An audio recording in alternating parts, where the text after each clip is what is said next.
Renato Salamone, marito della signora Marianna Bello, la mamma di tre bambini di Favara, scomparsa il 1° ottobre scorso nel canalone di Piazza della Libertà a Favara e ritrovata morta dopo 19 giorni nel greto del fiume Naro in zona Cannatello, tramite il suo legale avvocato Salvatore Cusumano, ha chiesto alla Procura della Repubblica di Agrigento l'apertura di un'indagine penale per l'ipotesi di reato di omicidio colposo.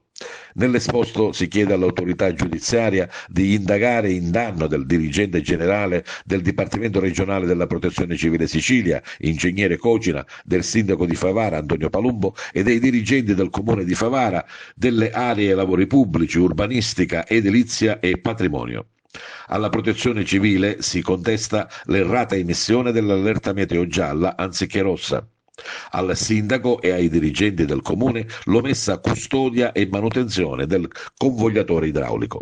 Secondo quanto ipotizzato nell'esposto, l'errata emissione dell'allerta meteo gialla anziché rossa rappresenta una grave inadempienza e un comportamento colposo che ha impedito l'attuazione di adeguate misure di protezione civile e prevenzione del rischio, compromettendo la sicurezza della popolazione.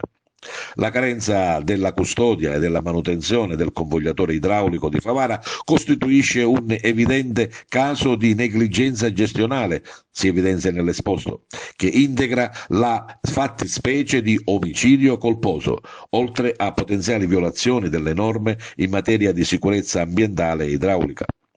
Le suddette condotte omissive e colpose, si legge nell'esposto, in combinazione hanno prodotto un evento letale, la morte della signora Bello, che avrebbe potuto e dovuto essere evitato attraverso l'adozione di misure preventive efficaci e da una corretta gestione nelle infrastrutture e nel sistema di allertamento. Tutto passa adesso nelle mani della Procura di Agrigento.